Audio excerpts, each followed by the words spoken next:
Welcome to MMA Roadshow, episode number 295. My name is John Morgan, and Cole Coffee is not with me this week. He is back home in Las Vegas.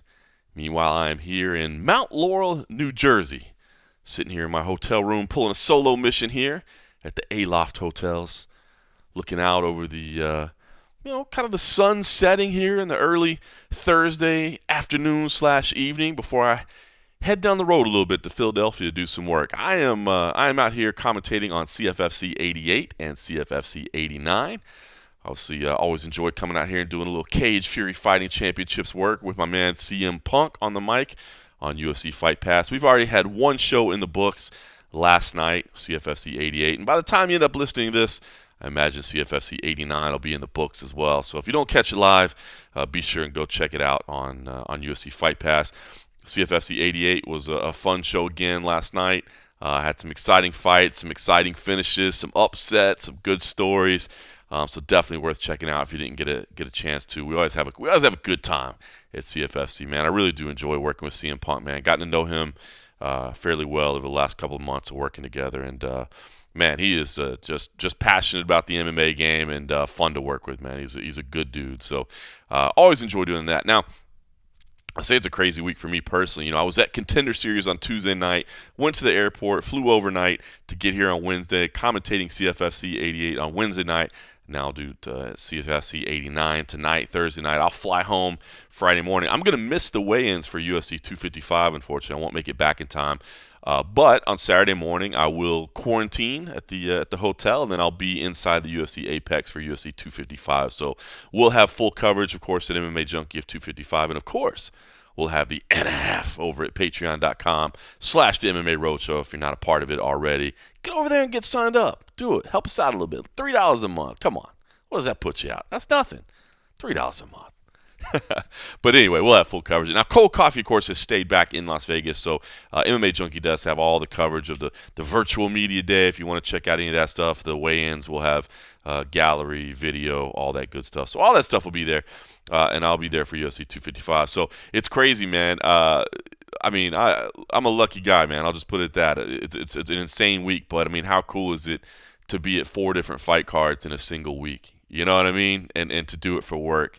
Man, it's crazy. It's been a nutty week, nonstop running, but man, how fortunate is that? Contender Series, CFFC twice, and then UFC 255. So a ton of fights this week for me personally, and I wouldn't ask for anything different. But it's crazy for the sport as well. I don't know if you guys noticed this week, but Bellator will be taking place a little bit later this evening. I imagine by the time you listen to this, might already be in the books, and it's a fantastic one. Darren Caldwell versus AJ McKee, man. I love that fight. Featherweight Grand Prix semifinal. We'll find out the first finalist there. Man, I'm a huge fan of this fight. AJ McKee is a kid that I've been watching since his second professional fight. I think I was cage side for that in Temecula, California, and I think the kid's got something special. But Darren Caldwell is going to be an incredible test for him. So I'm digging that fight. And of course, some other names in there. Benson Henderson against Jason Jackson is on there. Keith Lee versus Rafion Stotts. Fantastic fight there. J.J. Wilson, a guy that I've become a fan of, personally, as much as just his fighting as well. He's on the prelims there. Baby Slice is on there. So you got some fun fights. Our man Nolan King will be out there and bring full coverage of all that. Man, I had a conversation with him. Nolan King is becoming the king of Uncasville, man. He's been handling all these Fight Sphere events. So shout out to Nolan King and the job that he's doing out there and making kind of the weekly treks down. I help write the schedule for everybody over at MMA Junkie, and I guess just because I've been so tuned into the UFC events in our backyard in Vegas that I hadn't really paid attention to how many events Bellator has been doing and scheduling. But since I write the schedule, suddenly I realize every week I'm writing the schedule where Nolan King's heading down to Uncasville and covering. So man, he's been doing a ton down in this Fight Sphere and getting a real taste of life on the road and life in the bubble. So anyway, so you got Bellator going on. We got a one championship event on Friday morning. Now it's a tape delayed event. They've been tape delaying all their events, and I wouldn't say they've been hiding the fact that they've been tape delaying. And I know some people, I saw some reports and some tweets and some stuff later, like, oh my gosh, and it was, I can't believe these are tape delayed. They've been tape delaying them the whole time they've been back. These numbered events that One Championship has been doing, if you notice, they'll call it, like this series right now is called Inside the Matrix 1, 2, 3, and 4. Basically, what they've been doing is hosting big events and then separating the content out a little bit, but it allows them to not have to be to have weekly shows. Basically, it's a cost savings device in this time of COVID. Basically, there's no tickets to sell. There's cuts down their operational costs to do it all at once. Now, they haven't been incredibly forthcoming about the fact that it's tape delayed, but they haven't really been lying about it either. They've just kind of been putting them out there and not really mentioning it. But so you do have a One Championship. So we got Bellator. We got One Championship. We got Invicta, which we'll talk a little bit more about in a little bit. We got LFA. We've got Ryzen has a show this weekend. We got Titan having a show. We got UFC having a show. It's just like everybody that could be in action is in action. So busy week. I think everybody's trying to squeeze in a couple of events right before the Thanksgiving break, basically. So it's a fun week to be an MMA fan in total. And, I've enjoyed it. Of course, like I said, we had Contender Series earlier in the week as well. So I dig it, man. I know a lot of people complain about oversaturation, but, dude, I put on fights every night, man. It gives people opportunities to try to make their way in the sport. It gives a chance for fighters, at all levels to kind of grow and develop as a fighter and make some cash. And listen, I'll watch a little bit every night. No, I'm not going to pay $60 every night for a pay-per-view, and maybe I'm not going to invest 6 hours like you would on a UFC event, but to catch a couple of featured fights here and there and see a couple names on the way up and that sort of thing, I dig it, man. I'll take MMA every night of the week. Okay, we're going to talk about some of the MMA, but I did want to get to some things first. The lightweight division. Man, the lightweight division is on fire right now. And, of course, it's all centering around Khabib Nurmagomedov, right, and what's going on with him. But Conor McGregor returning as well in 2021 and all those things. So I want to do something a little bit different here. I had a chance to speak with the boys at Submission Radio, and I always enjoy chatting with those guys. And we talked about a lot of this stuff. And so I want to kind of go over some of that. I mean, those guys are always fun to chat with, and I got a chance to give some of my opinions and thoughts on the things that are going on now. So I want to play a segment of this for you, and of course you can check out all of their content on all the usual places, iTunes, all that good stuff. They do video, so their YouTube channel it does great work there. They do a good job with all their videos and stuff, and if you want to check it out that way, you can do that. But here's a segment that we talked about, kind of what's going on with everything, and focusing on especially some of the things going on at lightweight. With UFC 255 this weekend, there's only one man who has the skill and the will to get the people excited for the card. The people's champ is in the house, the silky voice bandit, John Morgan. Welcome back to Submission Radio. And John, I've noticed you've got all those figurines behind you. You've got that beautiful DC one. When's the John Morgan figurine coming out, man? That's a great question. I gotta get with the boys over at MMA Bobblehead and figure that out. Load them up in the blue shirt, maybe a little MacBook on the side, a little camera, something like that. We'll get it one of these days. I'm thinking they take the Stone Cold Steve Austin one where he's got the two beers, and they just put your head on top of it, and then we're good to go. Job done. I mean, you think about it, our physiques are really pretty much about the same anyway. So I mean, you just switch out the head, the beer's there. I like it. I like where your head's at. It's like back in the day, Barbie would have the whole sets where you can get the Barbie kitchen and all that stuff. I never had any of it. I just saw it in the store. So John Morgan could have, the John Morgan bar, the John Morgan travel kit, the John Morgan microphone. There's so many good accessories. It'll be like Malibu Stacy all over again. I've always thought about that. I want to be just like Malibu Stacy. I've always thought that my whole life, and it's coming true. Yep. Removable black leather vest, just like Stone Cold Steve Austin. But somebody who isn't like Malibu Stacy, John, obviously before we talk UFC 255, we've got to look forward to UFC 256, because it's a card that, let's be honest, it is stronger than this weekend's fights, but it is still lacking star power department. Tony Ferguson has been vocal about getting on the card. It seems like he wants to help the card out, put some star power on there. But what do you make of the radio silence between the UFC and himself, and sort of, the UFC actually booking him and announcing the fight and getting him on there against Michael Chandler?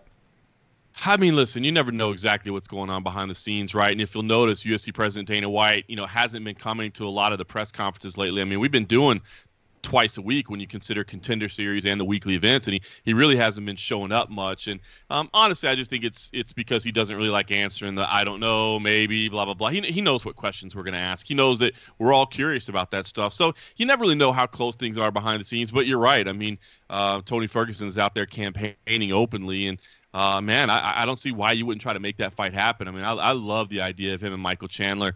I think it makes a heck of a lot of sense, given that, it still seems like we're doing Conor McGregor and Dustin Poirier January 23rd. Now, things may switch up a little bit. We'll see. But I would love to see that fight come to fruition. We'll just have to wait and see. It's kind of the frustrating thing about this year, and I've gotten used to it over time. It's just like, man, you can be like 2 weeks out from a card and not really know exactly what's going on and what's happening, just the way the system is now. But, it looks like we're getting back a little bit. I mean, right, we're getting like bout announcements for like February right now, which is a good thing. I just think it's been such a weird, wild world that we didn't know. And listen, I think the results of the presidential election were important to the UFC as well. There's a lot of rumblings behind the scene that, had Trump been reelected, that he would really be pushing towards, opening events back up. And that doesn't seem like that's the direction that the Biden camp is going to go in. So, I think a lot of that all factored in. Are we going to have crowds? Or are we not? What are we going to be dealing with? And I think now that there's a little bit more understanding of what we're dealing with, I think now we'll start to get some resolution in some of these open questions. It's fascinating because you have these pay-per-views coming up, UFC 255, UFC 256 to finish off the year, but not exactly the strongest cards. After what has been actually a pretty interesting year in the world of MMA with some crazy fights actually coming together. I'm curious though, John, do you think we've seen Ferguson on the Khabib-McGregor card before? It looked like a great spot for him just in case something happened to one of the guys in the main event. Do you think they might be holding out to maybe put Tony on this Conor-Dustin card just in case? You never know what's going to happen during these COVID times. Plus, always great if he gets that win. It's big for his what's next if he's on the same card as those guys too. Yeah, I think that definitely factors in. I think the other thing that factors in is just getting a firm understanding of where Khabib is. You know what I mean? Ali Abdelaziz, his longtime manager, of course, recently tweeted out 30-0. Seemed like kind of a hint that, hey, my guy's back. We're going to do this thing. But we don't know that for a fact yet. And I think they probably want a little bit of understanding of that. I love from the beginning that Dana White said, listen, we're not in a hurry to take the belt off Khabib. You know what I mean? He's earned the right to take some time and figure things out. It's clear they want to have him back. I mean, he's a global superstar. And it's understanding why they want to have him back. But I think a lot of that depends because, does a fight, if we do Tony and Chandler, for instance, does that need to be for an interim title fight? Conor and Dustin, do we need to do that for an interim title fight, or do we need to do it for a title fight, undisputed title fight? Because if at that point, by January 23rd, if you know that Khabib is still in retirement, boy, it sure would be nice to wrap a belt around Conor McGregor, right? I mean, obviously a massive global superstar as well, and anytime you can get championships involved as well, that just kind of raises the stakes. So to me, I get the idea that there's just kind of no reason to rush right now. I think the UFC has gotten used to putting things together on short notice lately, and I think they want to really understand before they rush into anything. I mean, man, if there's key financial decisions to be made right now, the UFC is doing fantastic. But man, this is still a very, very much, of an unknown world in terms of what COVID has done to, all businesses, and not just sports, all business industries. So I think there's just a desire to make sure we've got all the facts, make sure we've got everything in front of us before we make any more decisions. I mean, that McGregor-Dustin fight, it's not that long away. When do you actually think they're going to make this announcement that this fight is actually happening? It's pretty crazy. A Conor McGregor fight, you need that build-up. You need people to get excited. And also, January is a bit of a weird time because people are coming back from holidays. They need to be aware there's a big fight happening. Yeah, I think so. And let's not forget, you have kind of the 3-week break from the UFC, which in some ways is welcome. I think we're all ready for a weekend off. But on the other hand, that's a time that you're not getting those built-in headlines where you're getting built-in coverage, right? So I would think at the latest, you would want to have your announcement ready to go by the last pay-per-view, right? I mean, I think you'd want it to be ready by UFC 256, make the big announcement on 256. Then you get, a little bit of holidays, but, you can run your commercials and your stuff. You won't be on TV, you won't be on ESPN, but, you can put all your advertising and stuff in there with those other big bowl games, playoff games, all that sort of thing. So, I think you would want to do it by the UFC 256 at the latest. Now, in terms of the stakes, That's interesting too, right? Because you just announced the fight and you got announced that Conor McGregor is involved in it. You got yourself a hit, man. People are going to want to tune in. When do you need to announce what the stakes are in terms of is it for a title fight? Is it for an I think you can do that a little bit later. I think you can wait till January to do that, and you could tie in something with Habib. So I don't think they're in much of a rush to do that. But I'd have to think by UFC 256 they'd want to start advertising for it. Although they don't have to sell tickets. That's the biggest thing. You don't have to sell tickets anymore. So, sometimes the lead up might not be as important as we think. So definitely you believe that there won't be any people at this one. I know that Cowboy Stadium apparently has been doing some capacity crowds where there's like a percentage or whatever. I don't know, Conor McGregor wanted to go there. You're of the belief that it'll just be sort of at the apex like usual, like we've been watching regularly? The caveat would be unless we go to Abu Dhabi to do it. If it's on Fight Island, they've got a brand new arena ready to go there. They were trying to get it open in time for Habib's fight, but they just couldn't get the construction wrapped up on it, and it wasn't completely done. And because of that, they couldn't hold events. But they've got a brand new Etihad Arena, seats like 18,000 people, and the UAE government was ready to try to start doing, some fans at that one. Now, obviously, it would be limited, like you said, but they've been testing a vaccine over there. They've got all these testing procedures in place, and they think they've got a system in place that'll work with the UFC's protocol to have fans.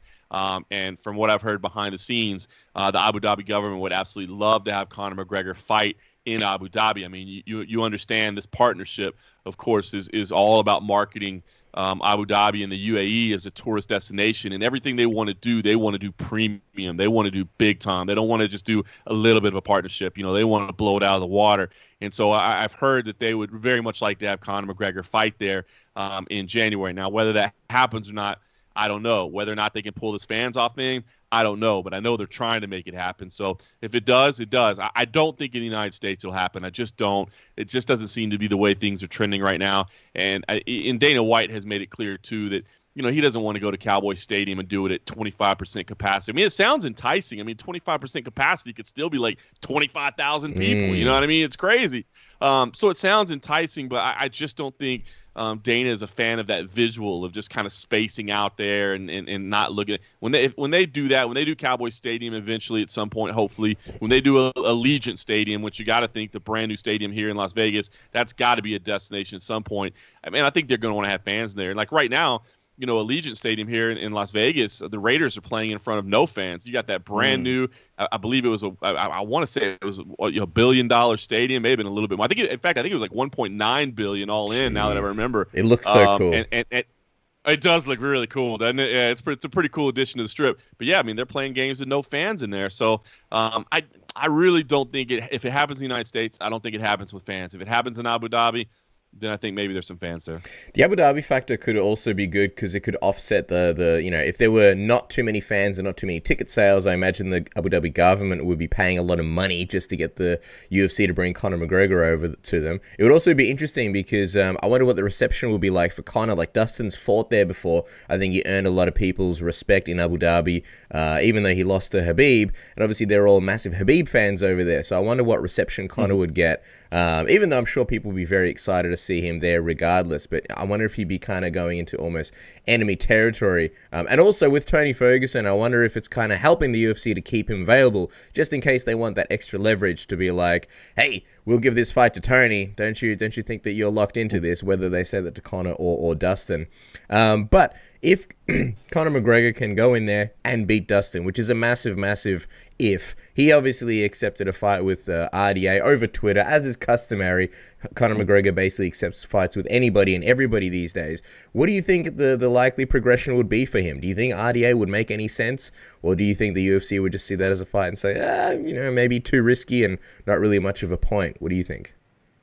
Yeah, I mean, I like the call out from RDA, and listen, it made sense. I mean, the way he laid it out there, right? We were really the only two real champions. These interim champions, they shouldn't count, and I think it does make sense. And look, it's a fight that was supposed to happen, right? I mean, it's been lined up before, but I just don't know. I don't see. I think RDA is, and I mean no disrespect to him whatsoever, but he's been away from the division too long. I think he's still got to come in and get another fight or two. So, I mean, look, I do see scenarios in which it could happen.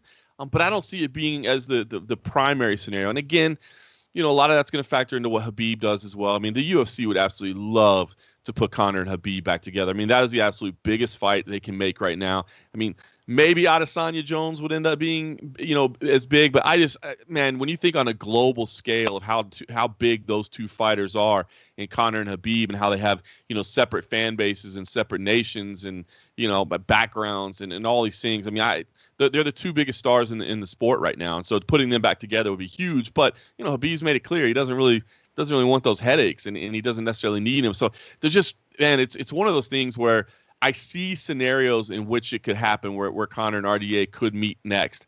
But I don't know that it necessarily is the one that just sticks out at you as, this is the way we gotta go. You know what I mean? So I like the call out. I don't know that it necessarily comes to fruition. If it does happen at the Apex, though, oh man, imagine Conor McGregor walking out of because we all saw it with Anderson Silva, which we thought might have been his last fight. He came out, no fans. He came out first. He came out first, I believe, and it was so anticlimactic. It was so different to see him, walking through the corridor, everyone going crazy, everyone loving the entrance music. So I'd love to see Conor McGregor coming out to his music. No, he's just walking around in silence, looking at nobody. And then throughout the fight, you could just hear everything they were going to say. It's actually quite interesting just to think about what that even looks like. And I wonder what he actually performs like in that environment. But anyway, we'll see what happens later and where that goes.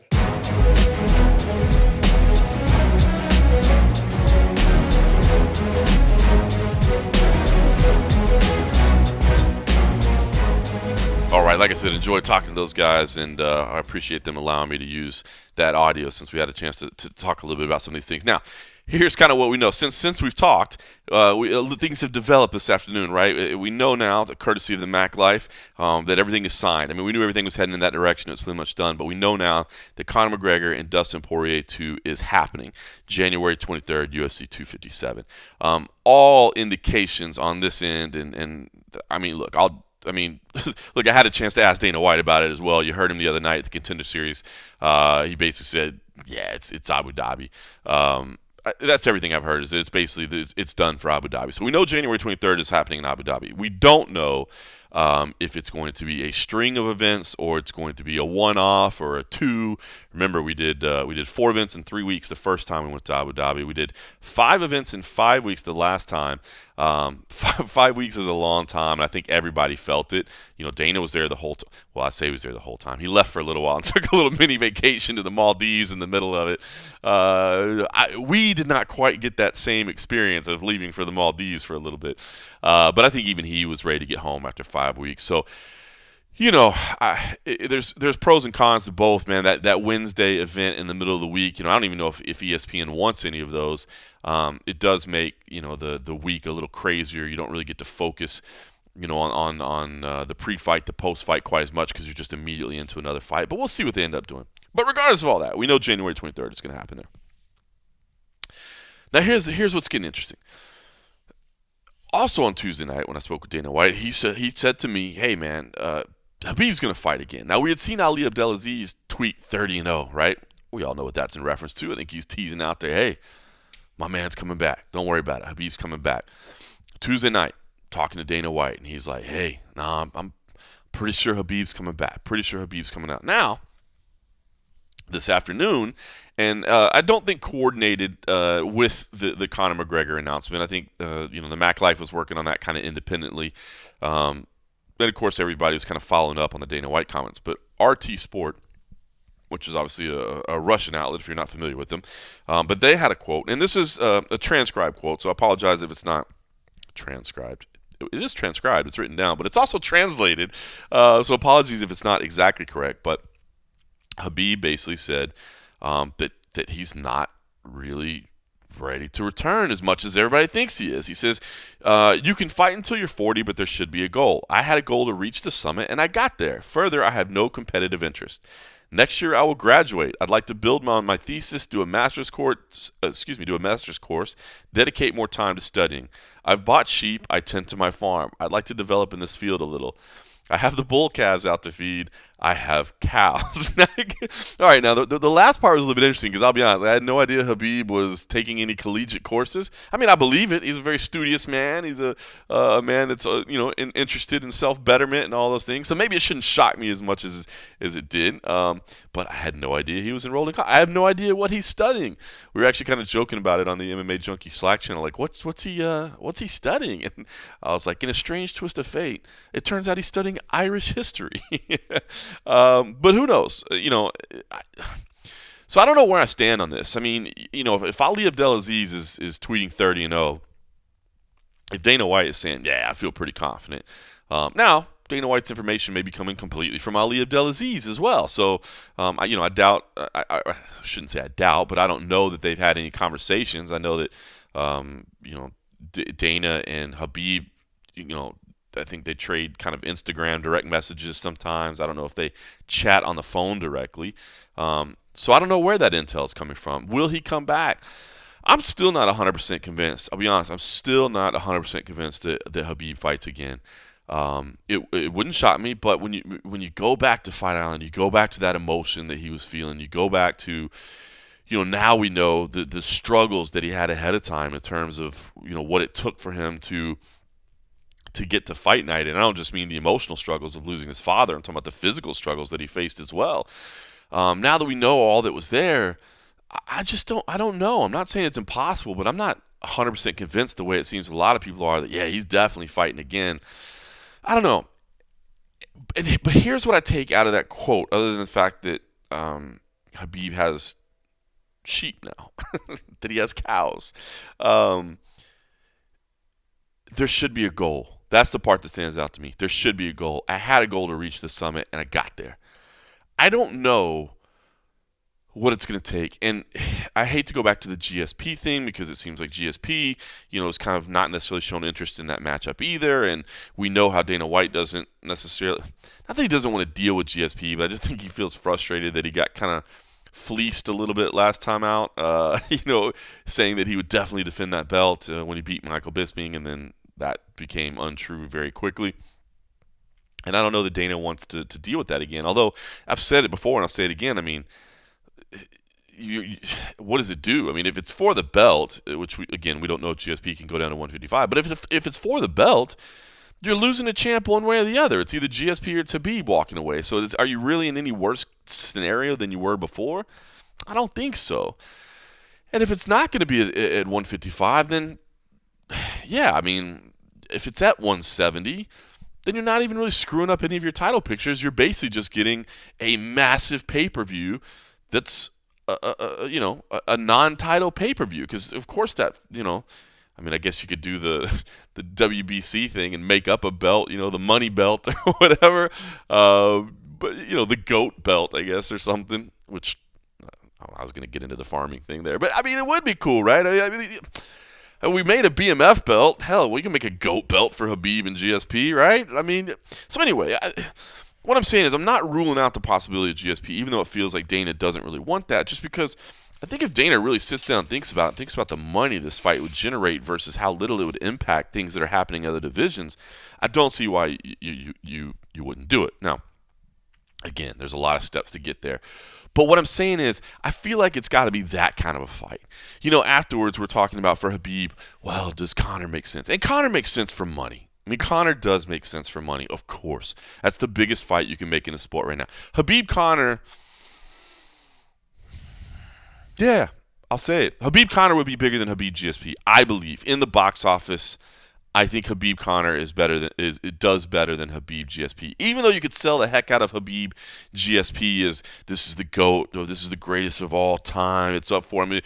I'm sure ESPN would blow it up and really market the heck out of it. And man, you'd have so much footage to go through and so many. I mean, these are two legends of the sport. They don't move the needle like Conor. Conor's just a different level, man. Biggest star in the history of the sport.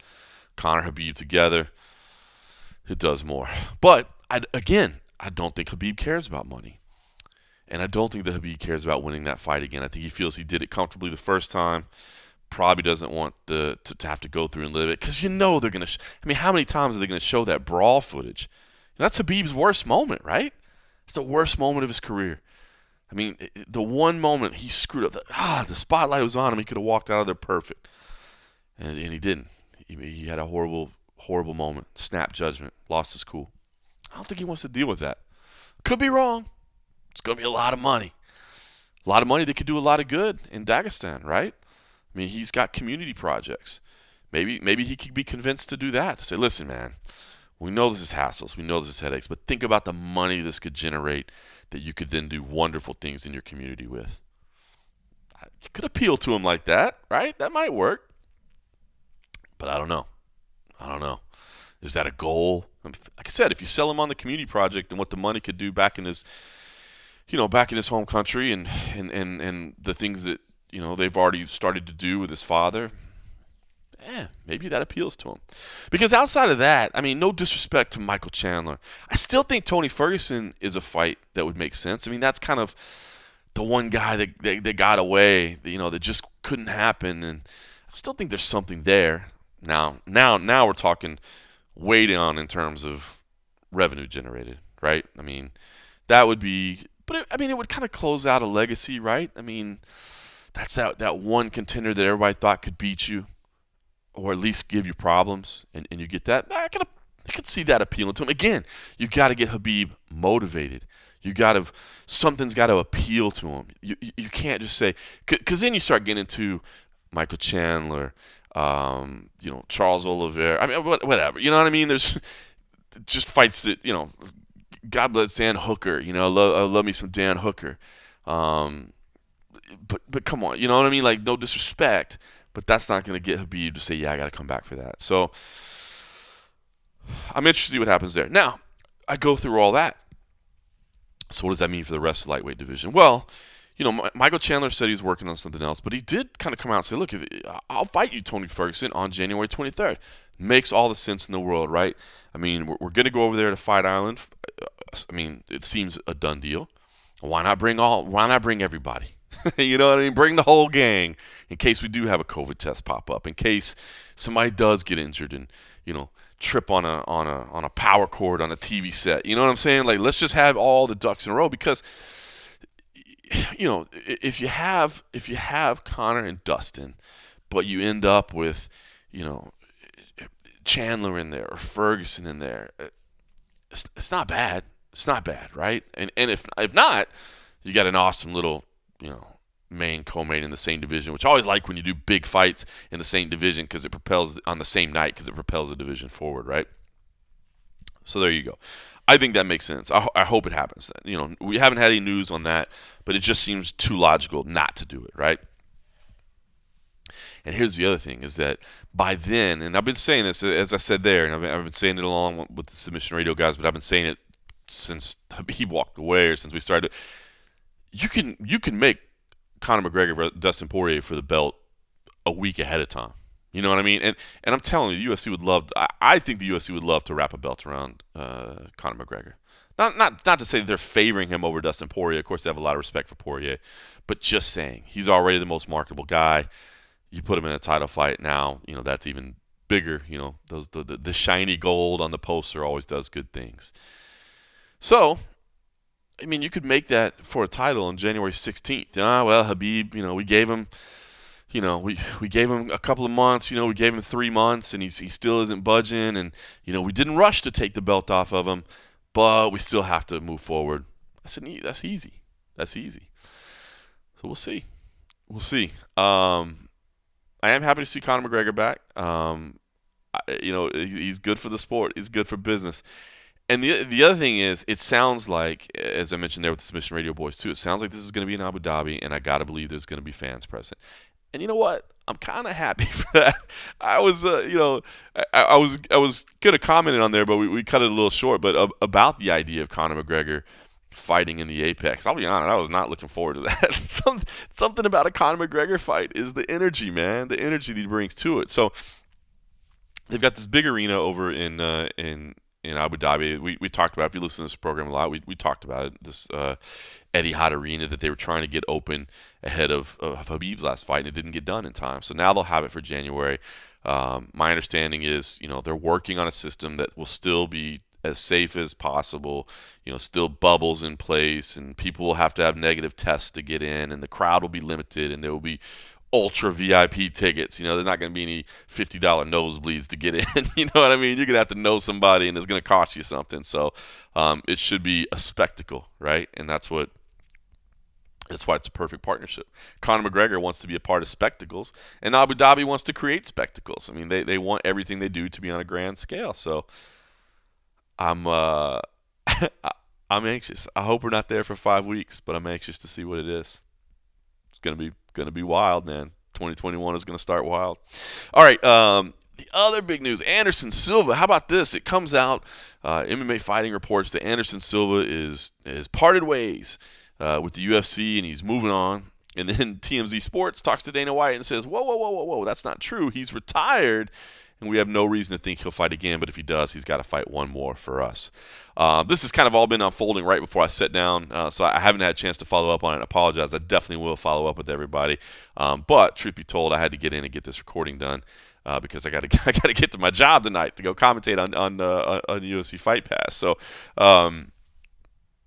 I tend to think, and we said it in the aftermath of Anderson Silva, I tend to believe the UFC would not let him just walk away.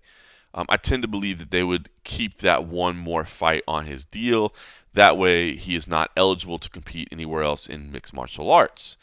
Now, he could probably negotiate some stuff to go box. Again, I still throw out that boxing Roy Jones Jr.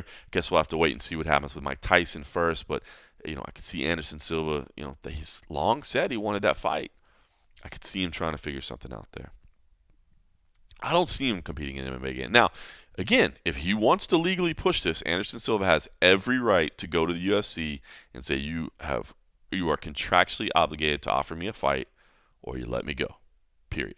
And they will legally have no recourse but to either give him a fight or let him go.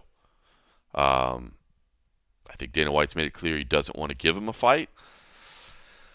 I'll be honest, I don't really want to see him fight again in the UFC. I just don't think there's any fights that you can give him that are appropriate, outside of the UFC, yeah, he can take some fights that are, there's no easy fights in MMA, but yeah, some older guys, like Vitor Belfort always talks about, a Legends League, yeah, exactly. Somebody is like kind of his own age, if we're being honest.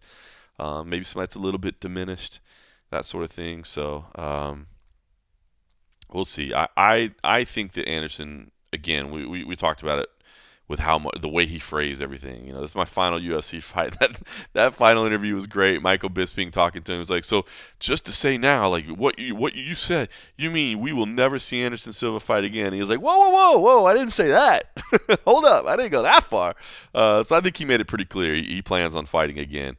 I just don't think it'll be a mixed martial arts contest because I think he's got some respect for the UFC.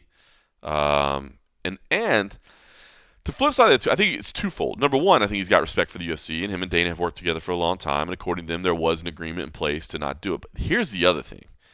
I guarantee you the UFC pays him more than anybody else would. The numbers that you see, well, now we don't even see the numbers released to the public anymore. That law changed in Nevada where that's no longer public record.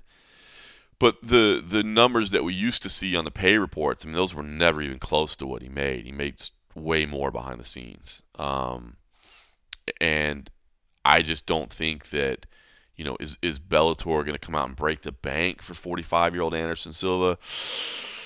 I don't think so, man. And then outside of Bellator, who else even has the money to pay? If we're talking about multi-million-dollar purses, who else can even afford multi-million-dollar purses? So really, if he was insistent on fighting MMA again, if he said, no, I have to do one more mixed martial arts contest or I'm not going to be satisfied, I think at that point you just legally push the UFC. Of course, at that point they can simply release you and then you're no further ahead, I guess. So maybe that strategy doesn't work. I guess that's why I just you're in kind of a hard place. The UFC would be capable of paying you the most money. They're obligated to pay you the most money. But if you push it, they can release you. And then what do you get? So that's why I just don't think it'll be a mixed martial arts contest. But we'll see. We'll see. All right, listen. I said there's a lot going on on the schedule. Of course, like I said, the Bellator event. I'll have to watch that on replay tonight because I will be working as well. Hopefully, you check out CFFC 89 live. Even though this will be over. But Friday night, Invicta FC 43. Yes, of course, Invicta, a fantastic organization leading all women's promotion. They've done a great job of developing talent and supplying it to the UFC and getting talent to the next level. But they're doing something a little different this week. Kayla Harrison, the PFL lightweight champ, women's lightweight champ, is making her featherweight debut. So she's moving down to 145 pounds and fighting in what was announced as a one-off, but turns out it's not a one-off. Why I get to all that is that I had a great conversation with Kayla Harrison that I wanted to share with you. Really appreciated her time. And I know, this was kind of a delicate situation for her because, she's still with the PFL and she's got to go back to the PFL. And I think she was a little bit frustrated that she didn't get to compete in 2020. Now, of course, the pandemic makes that a little bit out of their control in some ways, but I think she felt like frustrated nonetheless. And luckily it got to this point. So, I don't think she wants to make it a big deal. I don't think she wants to piss off her bosses because she knows she's got to go back there. I think she's happy that she's in Invicta, but I still sense a little frustration that it took as long as it did to get her a fight. But nonetheless, she's here, and I'm excited about it. And I'm excited it's at 145 because you talk about, division being a little thin at 145. It's really thin at 155. I mean, everybody had to move up to face her, right? And she's always been a staunch opponent of weight cutting, and as she tells me too, the other thing is she just thinks there needs to be more weight classes for women. So I appreciate what she did in staying firm to her belief in competing at 155, and I appreciate PFL for trusting her and believing in her and offering 155 as well. Basically creating a tournament for her. But 145, there's so many more options, including, and it's a fantasy fight, but including Amanda Nunes.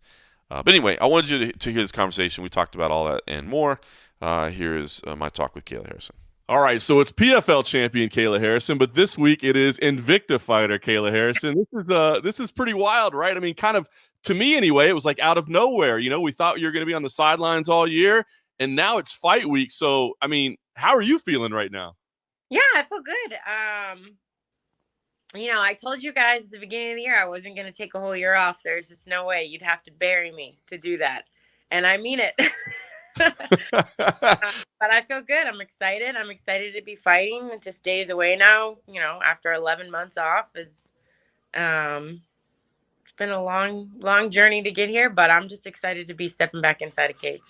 No doubt. So let's talk about that, the time off, right? I mean, it's interesting because I often hear fighters say that the time you get better is when you're not like in fight camp. You know what I mean? When you're really just able to train, you're not getting ready for a specific opponent. And even though you're a champion, you are still relatively new to MMA. So I would imagine that like some time would be valuable, but at the same time, I know you also don't want to sit around and not be competing. So just talk to me about like the mental approach to like how training has been, not knowing if you were going to have a fight or not. I mean, are you intense? Are you getting better? What was this past year like? Yeah, I mean, well, first of all, I don't do camps really. I just I usually take a week off after each fight, and then I get back in the gym because it's what I love. I'm where I want to be. I love American Top Team. I love going in there, talking shit, hanging out with the guys, getting better every day at what I do. I love MMA. I learn something new every day. So it's no hardship for me to go in and train. That's what I love to do. You also have to remember, I trained 4 years for one day. So 11 months is a long time, but it's not a long time at the same time. It's, a blink of an eye in an Olympic cycle. So I feel like I've definitely gotten a lot better, just focusing on me, my game, finding my holes, closing them up. Not having the stress of having a fight and worrying about an opponent and someone across the cage from you has definitely, I've gotten a lot better. At the same time, I'm the kind of person who needs a goal. So not having a goal, not having to fight has been mentally, it's been torture. But in every other aspect, I feel like I've gotten better. I've used the time. I didn't stray off course. You know, I've stayed focused. I've stayed ready, hoping that an opportunity would arise, and here it is.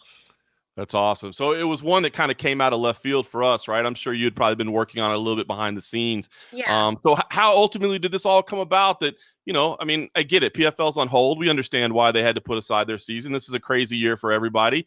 But to step outside and go to another promotion, I mean, how does that all come together? Have you been chasing after this, or did it just kind of fall in your lap? What happened? Yeah, I mean, I basically just, I talked to the higher ups. And I said, listen, I just can't, I'm not going to be happy with sitting on the sidelines for a whole year. I'm the type of fighter who needs to compete. I need to continue to get better. Like you said, I'm still very young in the sport, so that experience is invaluable. I said, it's going to be beneficial to both me and the PFL for me to go fight. And there was, it took a lot of work on everyone's part to get to this point. And, I'm thankful and grateful that it worked out. And yeah, I mean, it hasn't been that long. It's been long in the making, but not, I mean, I don't know. It's hard. I'm not. I hear you. No problem. Well, listen, so it's intriguing that you're going to be fighting outside of the organization for once. But I'm really intrigued by 145 pounds, right? That's the part that really gets me excited. Now, I know that you've often stood against, hey, the dangers of weight cutting, and I'm not a fan of this. So help me understand where you said No, 145. I'm really not a fan of it. No, listen, I just I had to make a tough choice. Either I was gonna fight this year or I wasn't. And if I was gonna fight, no one wanted to take the fight at 155. It was gonna have to be at 145. And I still don't believe in weight cutting. I still think it sends a bad message to young kids, young fighters coming up. I still think it's super dangerous, but I had to make a sacrifice, and I had to decide either I fight this year or I sit on the sidelines and I watch everybody else fight. So I've been dieting really hard. I've been very focused, very disciplined. I've gotten my weight down to about 153, 154. So the weight cut's not going to be too tough, I hope, but we'll see. I haven't weighed 145 pounds since I was 16 years old. So I am not looking forward to it, but I was going to say something, but we're talking kind of lifestyle changes to get this point, right? I mean, is it something that you could maintain? Like, would you look at, I mean, if you feel good here, is it something that you could say, this is something I could do in the future, maybe even for a PFL season, or what? Are you thinking that far? Yeah, listen, of course, one of the reasons I fought 155, there are multiple reasons. First, I'm hypoglycemic, so I have low blood sugar. Two, I don't believe in cutting weight. I don't want to send that message to people. This is my belief. This is how I feel. And I'm very pig-headed and strong-headed, so it's going to take a lot to make me change my mind. Three, I feel like 150, there are not enough women's weight classes in MMA. I feel like 155 opens it up. Obviously, I can't open up a 105 or whatever, so I'm going to do what I can with what I've been given. I walk around about 160, 165. And I just felt like it would be good, help grow the sport, and also be beneficial to me to fight at 155. Having said that, I'm also in the business of Kayla Harrison, and Kayla Harrison's probably going to have more opportunities at 145. Do I agree with it? No. Do I think it sucks? Yes. Am I willing to suck it up and do what it takes to be one of the best in the world? Yes. So if that means I don't get any Halloween candy, then I don't get any Halloween. I mean, it's terrible. It's a terrible way to live. I hate it. I think it's like, especially, and when I first started MMA, like, do you really want to be focusing every workout on how much weight you're losing versus on how much better you're getting or the technique you're working on? Like, I think it's just a terrible existence, And especially for kids, I'm always like, man, you're supposed to be enjoying your life. Like, this is supposed to be fun. You're supposed to love what you do. Like, you don't starve yourself and make yourself miserable. Like, it's terrible. So now I'm a little bit older. I'm a little bit more mature. I'm wiser. I know how to do it properly. I'm, not doing the good old fashioned starve yourself thing, and I'm being a professional about it, but I'm not. I mean, it sucks. I mean, nobody wants like this. Who does Nobody. who does this for no? The people who like diet like this and like live their life, like people who are not athletes who live like this, batshit crazy. I agree. That's why I don't do it. Do people in judo cut weight? Is it a thing in judo or not? Yeah, no, all of my teammates and stuff cutted weight. I just when I first moved to Boston with my judo coaches, I fought 63 kilos, which is like 138 or something like that.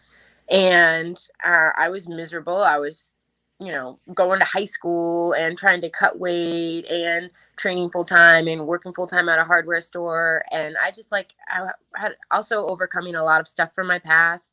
And I was just in a miserable existence. And they were like, listen, Kayla, if you're going to win, you're going to win at whatever weight you fight at. It doesn't matter. You have to beat who's in front of you. It doesn't matter how big they are, how small they are, if you're the bigger one, or it's a mindset. And I drank that Kool-Aid. I truly believed that. I truly believed what my coaches said. I said, it doesn't matter what I weigh. It doesn't matter how big they are, how small it matters about me going out there and performing. And so I moved up to 78 kilos and never cut weight. I never looked back. And I became the best in the world by listening to that advice. And so I just, yeah, I mean, that's still how I feel. You're going to win at whatever, if you're going to win, you're going to win at whatever weight you fight. You don't have to kill yourself to go in and be the bigger person. I do think that I am capable of making 145. And I think I'm going to be a killer. I think it's going to be scary. See, that's the reason I ask. And this is a very selfish question, especially seeing how miserable you are right now making 145. But I wonder, without trying to create drama at American Top Team or anything like that, if there was a way down the line somehow, I don't know how it happened, but you, but okay. Yeah, with you and Amanda Nunes, could it ever happen? Yeah, listen, we've both had crazy years. She just had a baby. I just got 2 babies. It's been a heck of a year. She's the GOAT. I'm a beginner. But she's who I'm chasing. Like she knows that. I know that. Everyone knows that. Like, she's who I aspire to be like. That's the goal, is to be the best ever. And right now I'm just focused on making 145, winning this fight, on to the next fight, on to the next fight, on to the next fight. But one step at a time, that's how that happens. And I think in the future, if, the cards, I'm never going to say no, I'm never going to say no to that opportunity. I would do it with respect and the utmost pride in being able to fight her.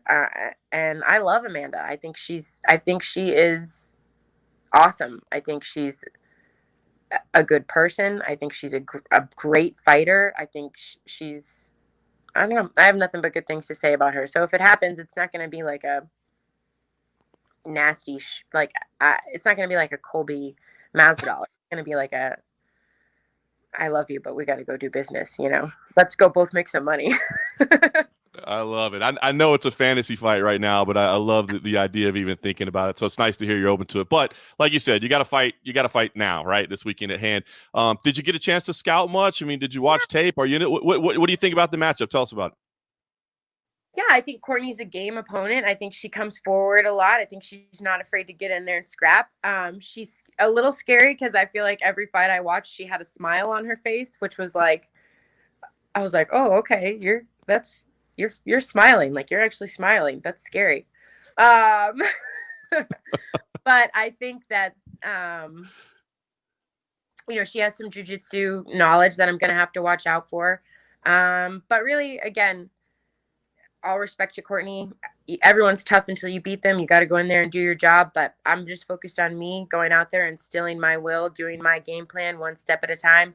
I'm excited to show the world, I think, how much I've grown as a fighter and how much better I've gotten. And just go out and dominate. It's awesome. Well, I know I'm excited for this because it's unexpected. We get to see you when we didn't think we were going to get to see. It's a new weight class. It shows that you're thinking outside the box and that you're going to experiment with things. So I want to ask you, during your 2019 run, you had this thing, a goal set is a goal met, right? You used that repeatedly. That's it. And you got there. So I'm curious. I mean, what are the goals right now? I mean, are you, do you see the long term? I mean, we just talked about the possibility of this fantasy fight with Amanda Nunes, but what really is the step by step? What do you see in your future right now? Well, right now I'm going to fight Friday night. The goal is to go out there and win by KO.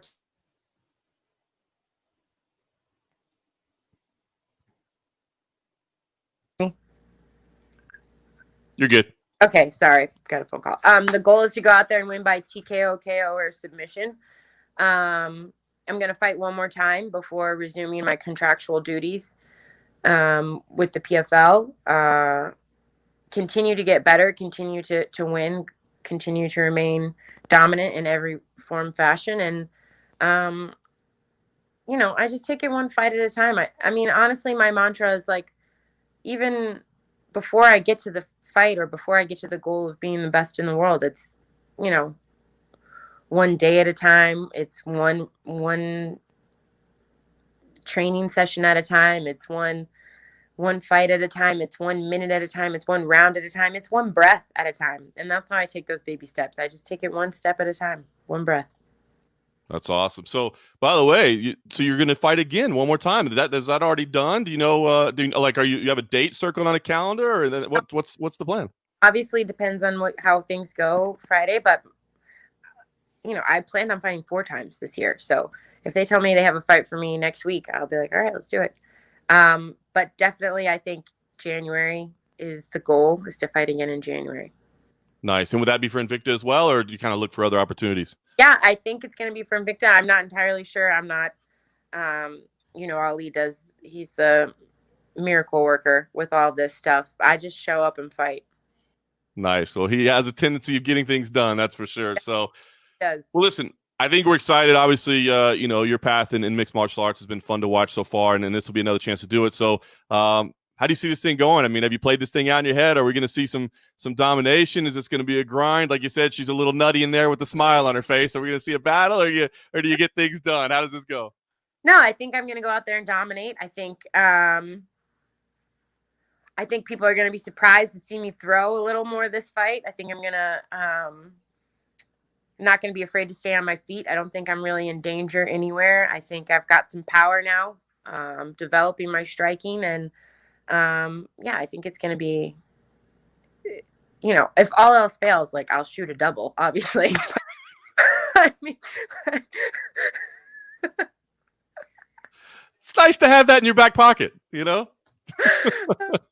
in doubt. But no, I'm going to go out there. I'm going to feel it out. I'm going to listen, I got those jitters all over again. It feels like the first time all over again. It's been 11 months. It's been a long time. So who knows what the hell's going to happen? I might get in there and just bull rush and just be like, who knows?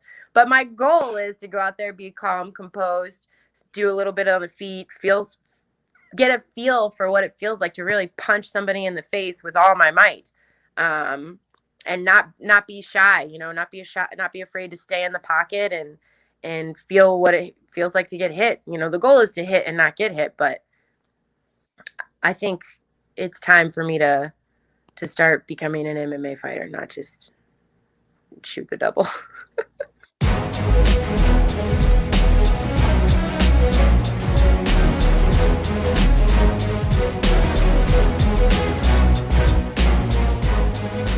All right, Kayla Harrison. So a big fight on Friday night. Of course, that'll also be on UFC Fight Pass.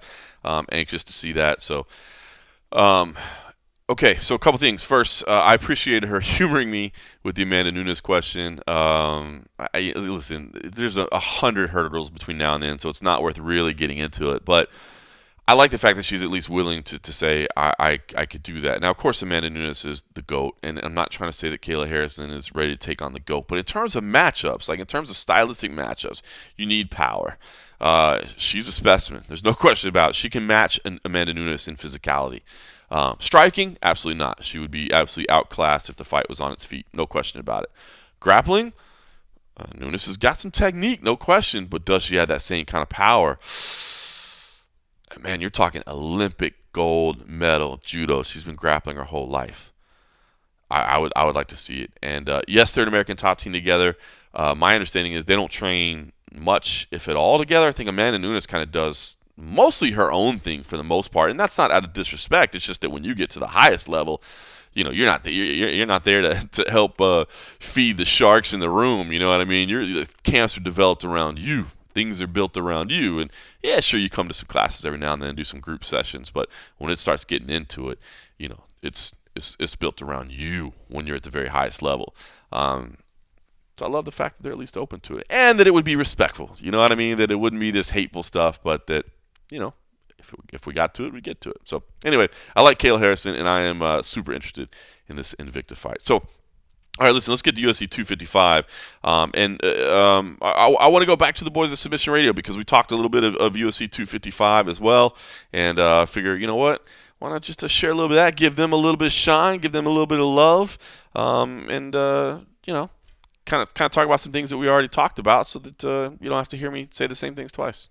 There we go. Let's talk about UFC 255 because in terms of star power, John, what would you say about this event? I mean, a lot of people are very critical on it, and I guess for good reason. A lot of new names on the card. Some people are saying this is possibly one of the worst UFC pay-per-view lineups we've seen in quite some time. Would you say so?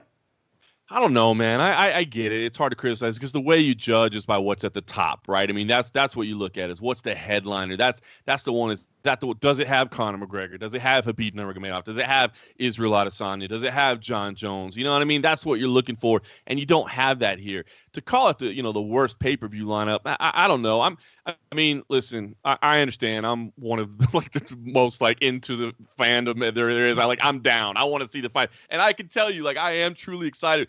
Davison Figueiredo is a guy that I love to watch fight, man. From the very beginning, when he first debuted in the UFC, I thought, oh my God, this dude can be a champ. And the way as a flyweight, he goes out there and absolutely just finishes people, whether it be through powerful striking, grappling game as well, just intimidating, man. I've never seen a flyweight that has that kind of intensity and that kind of man, it's tough. And against Alex Perez, that's an interesting fight. Now, with Valentina Shevchenko, I get it. Jennifer Maia, not many people are giving her much of a chance. I think Valentina is like a 12-1 favorite, according to the odds makers, and I can't argue with that at all. But with Valentina Shevchenko, I almost think about it as in fights I used to like with Demetrius Johnson. Demetrius Johnson, I'll be honest, I didn't pick against him for a long time. But man, I just, it was an honor to watch the guy fight. I mean, the dude's one of the best martial artists you'll ever see. And I feel like Valentina Shevchenko is that as well. Not just one of the best female mixed martial artists you'll see, just literally one of the best martial artists you'll ever see. So do I really like Jennifer Maia's chances? No, I don't like Jennifer Maia's chances in the fight, if I'm being honest with you. But I like the fact that I get to see Valentina and Shevchenko perform. So for me, I am keyed up about those. Now, the difference is I don't have to. Well, I don't know. I mean, look, Tim Means and Mike Perry should be fantastic. Paul Craig and Shogun Rua, I mean, that should be fun. So I don't hate this lineup at all. But do I understand people saying, hey, maybe this is one I don't have the money to pay for, especially as we head into the holidays? Totally get it. Maybe this is one where, I normally watch alone, but I'm going to have to, chip in with friends or whatever. Totally get it. I'm not going to sit here and tell you the greatest pay-per-view of all time and make sure you pay $60 and make sure you don't miss it. No. But I will tell you that if somebody's telling you it's just horrible and not worth your time at all, I would have to disagree with that. Now, John, speaking of that Tim Means Mike Perry fight, we got to get into it because you mentioned it before. It is a fun one indeed, and it's possibly one of the fights that a lot of people are kind of overlooking a little bit on this card. Tim Means, a veteran, a guy that's been in there for a really long time, and Mike Perry was able to pick up that win against Mickey Gall and is always sort of in the public eye for various reasons. What are you expecting from this matchup? And I mean, what kind of Mike Perry do you think we'll see in there against a crafty veteran like Tim Means? Yeah, that's what's intriguing me. You're right. I whether you want to say it's a pay-per-view level fight or not, I don't see how it's not entertaining. And to me, it fits in here real nicely in kind of that third slot on the card. So I think this is a big test for Mike Perry, man. I really do. Tim Means does get hit. I mean, Tim Means takes some damage, but the thing is, he takes it and keeps moving. Now, can he do that against Mike Perry? We'll find out. I think that's what we're going to have to see here. To me, this looks like an early candidate for fight of the night. Although, with looking down on the prelims, Brandon Moreno versus Brandon Royval is a ridiculous fight as well. And you're not even have to pay for that one. So listen, I think this is a big test for Mike Perry, and just to kind of see, where Mike Perry is at. I mean, this whole thing with how he's handling his corner and how he's handling his training and the direction that he's taking his whole career. And as you said, he's had some bad days in the news and some things that we've seen behind the scenes in his personal life. So I think it's very intriguing to see how he comes out here and performs, where his head's out, where his focus is at, where his progression is at. Because against Tim Means, if you make a mistake, you'll have to pay for it. And I think, Tim Means can survive a little bit of that early barrage and, maybe drag you into deep waters if necessary. So I like this. I like this fight a lot, man. I think Mike Perry does have what it takes to get it done. But, man, Tim Means, you can never count that man out of a fight. While it stays on the feet, it's going to be exciting. And then, of course, in the main event, Deiveson Figueiredo defends his title against Alex Perez. Perez, being able to go from the Dana White Contender Series to a title shot in a very short amount of time, but he's had some impressive submission wins, a statement TK over Jussier Formiga. Who do you think is walking away as the champ here? Because this is another one that I know is not I know doesn't have the biggest names, but I feel like we are starting to see, the beginning of the legacy of Deiveson Figueiredo, because thus far he's been very exciting. Yeah, no, I agree. I do believe that Alex Perez probably got rushed here just a little bit, but he's here. And it's not that he hasn't shown that he's capable. He's definitely capable. He's well-rounded, as you said. He's had some interesting TKO finishes, some great submissions as well. The guy has the skills to get it done. But Deiveson Figueiredo's a beast, and that's what I'm kind of intrigued about here is what happens with Deiveson Figueiredo, man. I think this guy is an absolute monster.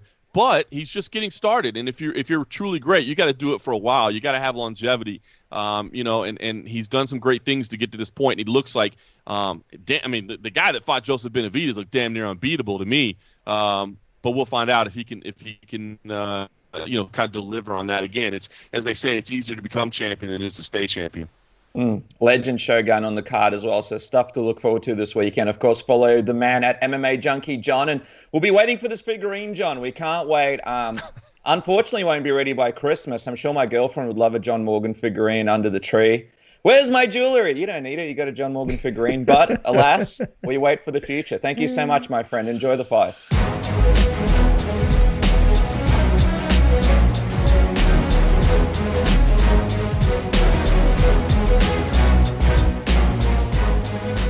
All right, so listen, not a lot of surprises here, and that's another reason too that I figured, let's kind of shake it up a little bit, not just hear my one voice talking by myself, but get to hear those boys in there as well, because we know what's going on here. 2 flyweight title fights, men's and women's, on the line. As I mentioned there, I am intrigued by them. I like Deiveson Figueiredo, man. I think the guy's a stud.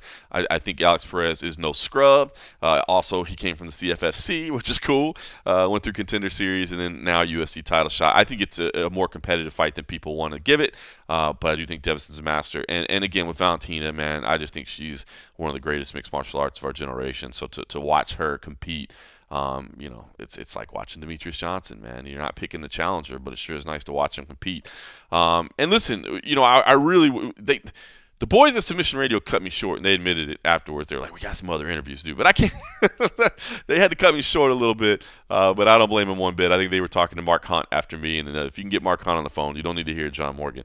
But I'm really, really intrigued by Brandon Moreno versus Brandon Royval. Man, that is a fantastic fight. And, a future contender fight at 125 pounds as well. So I'm really, that to me, and that's on the prelim, so you don't even have to pay for that one. You can get that one free. I get it if people don't want to buy this pay-per-view, man. I totally understand. I think it's going to be exciting, but I know times are tough as well, So if you want to wait a little bit, catch the highlights later. I think you can watch the fight, 30 days later on ESPN+.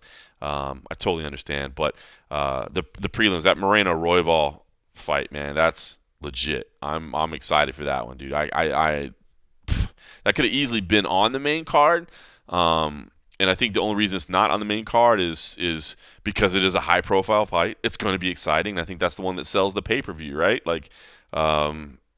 you always want to have that nice lead into the pay-per-view, that featured prelim that people that are on the fence go, all right, damn it, I'm in, and if they have a fight of the night type battle and it's in the flyweight division, so you're like, man, you thought these guys we got the ones that are ranked ahead of them even to go, so I think that sells itself. Of course, we get to see the return of Joaquin Buckley as well.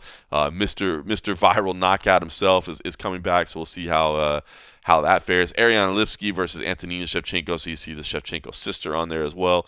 How do they fare with both of them fighting on the same card in the UFC for the first time? I'm intrigued by that. So there's some good matchups here. The return of Alan Jouban. Always been a fan of Alan Jouban. Called him at Tough Enough, called his first pro fight. So I've loved watching his career, and of course here in the UFC, he's back. Kyle Dawkins is on the early prelims as well. Kyle Dawkins, another CFFC vet. Love watching CFFC. Continue to make its way up the charts a little bit. So, I'll be there for 255. We'll have full coverage, of course, like I said, and a half over at patreon.com/the MMA Roadshow. All right, one other quick thing I want to get to as well. I had a chance to speak to just a moment ago before I started recording this. I had a chance to speak to Derek Brunson. Derek Brunson has kind of been in limbo, man. He had a great win over Edmund Shabazian early this year, kind of a big upset of the young buck. And now he's sitting around waiting for a fight, man. He thought he had fights coming up, and it just hasn't panned out. So I wanted to catch up with him a little bit and see what is going on. And I'll eventually have some content on MMA Junkie as well, but figured, hey, why not share it here first? So here's my conversation from just a little bit earlier today with Derek Brunson. All right, Mr. Derek Brunson joining us, the vet, man. Been around the game for a long time. I got to ask you, Derek, 2020, talk to me about it, man. How's it been for you? Because you only got one fight, but it was a heck of a fight, right? You beat this undefeated prospect, and I believe you did get a BMW as well, so that's a good year. But so what's 2020 been like for you, man? How would you describe it overall? 2020 was a little bit of trying for everyone. We had the unpredictable COVID, so like training was a little messed up. We did get a good win in August against Shabazian. I was a huge underdog in that fight, but came out the victor. Just training as usual, just getting better and better, and paying a lot of attention to my craft. Yeah, no question about it. You talked about kind of being an underdog against the young kid. I mean, I guess you kind of done that a little bit, right? I mean, Ian Heinisch might have been a little bit of the same, kind of the young kid that you're facing. I mean, what's it like when you go into those fights? I mean, do you go in with a little bit of a chip on your shoulder, like they're trying to push the old man out the game a little bit? Yeah, I do.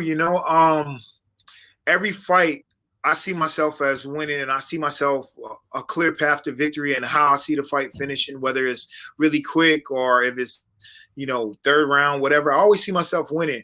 But, lately I've been put in a position where I had a lot of guys that's been coming up surging, and they've been putting me against those guys. And, yeah, I definitely have a chip on my shoulder to go out there and get the job done and show them that, I'm still in the division, and, these young, hungry guys. And then above me, you have the old veterans that's been there for a while. And, that's what I'm, working myself back to those guys.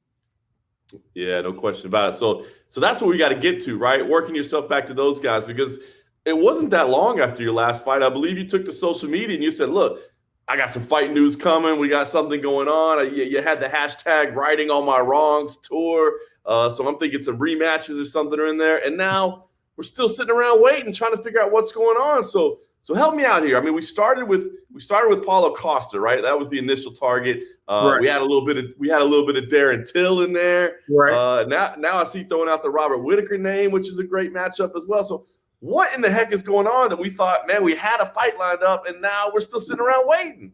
I don't know. I just keep getting. Well, it's been one fight I really been offered, and it's been a guy, Chris Weidman. He's a guy who's ranked 10 right now. A good fight. I love that fight, but it's like before that fight was offered to me, I was sitting back saying, okay, I fought 3 guys that was ranked behind me. I fought all these guys that's ranked ahead of me. And whenever I fought them, I was ranked ahead of them. So now it's like my whole mindset has been, I need somebody that's ranked well ahead of, well, I'm 7. So it's not guys that's like crazy ranked in front of me, but I need somebody that's ranked ahead of me, who's surging, who's going to give me that opportunity to put myself in that title talk. Whenever I came into the game, I was looking at all the, articles and people who cover the sport that's saying, Derek should definitely challenge for a title in his career, be top 5. And I haven't done neither one of those. I've been top 6. I haven't challenged for a title, so that's my goal. I'm not getting younger. I feel I'm getting a lot better, but I'm not getting younger. So that's my goal, and that's what I want to work towards. So I really want somebody that can elevate me into the title picture. So what's the issue, man? I mean, obviously, you've been making it public. It's not like you've been hiding behind the scenes. You've been calling them out on social media, letting them know. And of course, you got a great management team that gets things done, man. So what's the holdup? Are these people just turning you down? Are they not interested? What's happening? I don't know. It's weird. It's weird in the simple fact that the UFC have the right to make these fights. I mean, Hermanson Till, I think Till fought twice at 85. He won his first one against Kevin Gastelum. He lost his last one against Robert Whittaker. So at that point, Hermanson didn't have a fight. So I was like, cool. Like, this makes perfect sense. 7 versus 4. Like, we're not far apart in the rankings. It makes perfect sense. So I'm asking for that fight. And then I'm getting nothing back, and then all of a sudden, they booked Till and Hermanson. I'm like, what is going on here? Like, these are the fights that I want. I'm not asking for easy fights. I'm asking for guys that's ranked above me so I can have an opportunity to elevate myself. And so then, Till get injured, like a week ago? And, Right. It's 2 weeks before the fight. And then I get a call. Hey, you want the Hermanson fight? I'm like, come on, man. Like, I've been doing this all my career. I've been saving cards. I've been fighting guys short notice. I've been fighting guys in their backyard. I've been giving guys opportunity. I need 5 to 6 weeks. I need a camp. I'm not asking for 8 weeks. I'm asking for 5 to 6 weeks, ample time to prepare. Like, I've asked for all these guys. I mean, you can go and check on the social media. It's out there. Everybody knows, I've been lobbying for these fights. So just give me ample time to prepare. I want a big fight. No question. So, I mean, that all seems very fair. So what makes sense for you right now? I mean, we kind of know what the schedule is, right? There's a couple week break. There's a couple more cards it's towards the end of the year. But I'm guessing, are you just ready to push it off to 2021? I mean, is there a date on the calendar circle? What's the plan, I guess, for the rest of the year? Are you ruling yourself out? When do you want to fight again? Yeah, I guess 2021, because like I said, I'm really angling for a big fight. I need something that I have a chance to elevate me. I need to put it on the line and validate my whole career and what I've been training for, and ultimately, push to see if I can get in title contention, push to be a top 5 guy, a guy that's going to put me in the top 5. 3-4 range, because like I said, you look at Paulo Costa, he was lobbying for a rematch in a title fight against Izzy. He didn't look good in that fight. So when you get a title fight and you don't look good, you have to go back to the drawing board. You have to win 2 or 3. So it makes perfect sense for him to come fight at number 7. He's ranked number 2 or 3 or something, 3, I believe. The same as, you got Cannonier. I think he had a little injury. I'll be down for that fight. You got Till, huge name. I'll be down for that fight. Robert Whittaker. If Izzy goes up to 205, that then leaves Robert Whittaker open because there won't be another fight for Izzy at 85 until October, November-ish, or August, really late. And then let's say he wins 205. Who's to say he's even going to fight at 85 again? So, guys want to fight, and I'm looking for big fights. So, I mean, it's a lot of fights that we can make happen for sure. Yeah, man. Really, all of those make sense, the ones that you just laid out. So it's funny, Derek, because you've been in this game for a long time, and you think about it, you got to Strikeforce a year into your career, right? And then you're fighting in the UFC for a decade. And, man, it's I haven't always heard you, like, super vocal. I feel like you just kind of, show up, do your thing. And now you're I won't say you're calling people out, but you're just saying, look, here's what makes sense. Here's why it works. Is this kind of like a new philosophy that you're taking at it? Because I can't argue with the case you're making there, man, to be honest with you. It's the old wise, man, I guess. I mean, yeah, I'm really just trying to get it, I see a lot of guys. It's crazy in the simple fact that with ESPN has been huge for MMA. You have a guy that get one fight in the UFC and he's a superstar. I look at the kid, Buckley, is that his name? Right. He came in his debut, he lost. Then he goes and he spinning kick and wins his next fight, and now he has a huge following behind him. Like, MMA is a little bit crazy. I feel for the UFC, they love it. They post it, they hype it up, they post as much as possible, and it builds his brand. So I need a big fight, that's really going to elevate myself. I don't do this. I'm not doing this for per se. It's not a money thing. A lot of people think, oh, if you go get this big fight, you get more money. No, it's the same. You have a contract. So, but I'm trying to elevate myself. I'm trying to maximize and get the most out of my career. Yeah, no doubt about it, man. It's a smart play. I will say, in Buckley's defense, that was a really nice kick. Yeah, for sure. Yeah, it was a nice kick. Take nothing away from him, but it's like, but in all fairness, is the UFC, they market it. But if you have two high level guys, that's less likely to happen. Because two guys in the game, the reflexes are good. The guys have a lot of skill sets. You have two green guys. You're going to get crazy fights. Most of the crazy highlights are like that I'm seeing on ESPN, MMA, all over, or outside the UFC, or like guys with a few fights. Those guys, I mean, when you have green guys, green stuff is going to happen. No doubt. Well, listen, I can't argue, man. The names you're asking for, Costa, Till, Whitaker, Cannonier, I mean, those are all monsters. So you're not asking for easy fights, man. You're asking for the best. So I can't argue with that. Let me ask you, I mean, you said it. You've been around for a while, man. I mean, I'm definitely not trying to rush you out, man. You're performing at a high level right now. But have you started to kind of figure out how long this career is going to run? I ask because I look at like Anderson Silva. I mean, he's 45. So if that's the case, you still got another decade in this game. But have you started to kind of look at the end at all? No, so I haven't. Anderson it's funny because Anderson is so good. And it's like that fight with Hall, before he said, I think it's going to be my last fight, but we'll see. And then after the fight or leading up, most of the time, he's like, yeah, this is definitely my last fight. And after the fight, he's like, this is my last fight. And then after doing interviews, he's like, well, we'll see, because I guess he looked at exactly what I've been seeing. Like, he looks so good and he's so good. But it's some of the things he tried to do that he did when he was younger that he just don't have that same speed that get him in a little bit of trouble. Like, he was winning the second round and he got clipped with like 30 seconds left and it swung that round. Like, it was a close round, but he was definitely in control. But when he got dropped and, punched on a little bit, Hall definitely won the round. So it's like, man, I can understand his struggle. It's like, it's so tough for him because he was doing so good and he looked so good and he got such a high skill set. But yeah, no, I haven't. Whenever I'm not performing well, then that's going to be it. I'm smart with my money. I saved up my money. I made a lot of investments. So yeah, whenever I'm not performing well, I'm out of there. Just chilling, focusing on the next generation, hanging out with the family, doing youth sports and stuff like that. But no, I'm still performing well. I'm getting better. I would say the only thing with getting older is your body start getting tighter. So you just got to stretch more. It's like simple stuff, simple.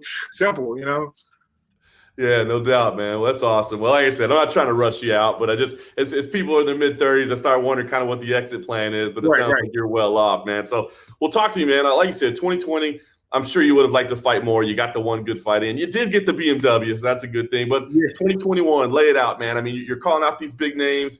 I mean, how many times do you want to fight? And you're saying, I want this top 5. I want title contention. I mean, is next year the year it gets done? Oh, yeah, for sure. Like I said, I'm lobbying hard for a top 5. And I think we're eventually going to get something done because maybe I'll just sit until I get a big fight. I mean, who has ever just asked for a big fight? Like, guys are really lobbying for other fights. I'm asking for a big fight, and it's not a title shot.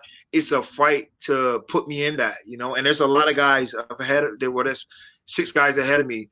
So, 2021 is going to be a big year. My next fight, I'm going to put a lot into the camp and I'm going to work really hard. So whoever that opponent, whoever signed, I don't think anybody is so eager to sign, being how I've looked in the past couple fights. And I'm really going to invest a lot of hard work and a lot of dedication to my next camp to make sure that I maximize that fight and look good. So, I mean, like I said, that's probably the reason guys aren't signing up. But I think eventually we're going to get somebody, and 2021 is going to be a big year. Looking at fighting the top 5 and then probably looking good in that fight and next fight, the title shot.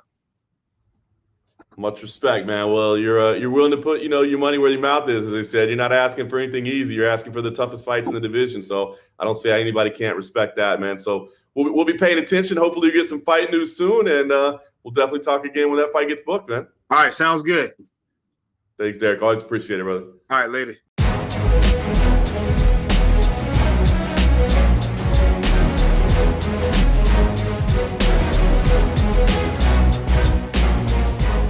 Listen, man, it's hard to argue with Derek Brunson. I respect his position, man. The guy's been in the game for so long, and now he wants to capitalize on this last stage of his career, and I dig it. And I feel like I'm bad, like rushing people out the door. I'm not trying to rub it, but you kind of know what's the end game, what's the plan. Now I will say, and I was going to ask him, and he kind of volunteered it. Had he volunteered to step, he's looking for a big fight. Had he volunteered to step in for that Jack Hermanson fight when Darren Till fell out, and he said, look, the phone rang, and but just it's too short a notice. I want a real camp, and it's fair. I mean, listen, it's not the easiest way to get the fights you want. You know what I mean? The UFC loves it when they got people that they know will answer whatever. But he's also at a point now where he's earned the right to say, nah, I can't do it on 2 weeks. When you're young, you can take some chances, and if it doesn't pay off, you got time to make it up. When you're in your mid-30s and there's not a ton of time left, you've been around the game for a long time, you make a mistake and jump in when you shouldn't jump in, and maybe all of a sudden that opportunity doesn't come around anymore. So I can sympathize with him. It would have been, it would have been a good part for him to step in, because I think that, you step in on short notice. You beat the young kid, then you step in on short notice and beat another contender.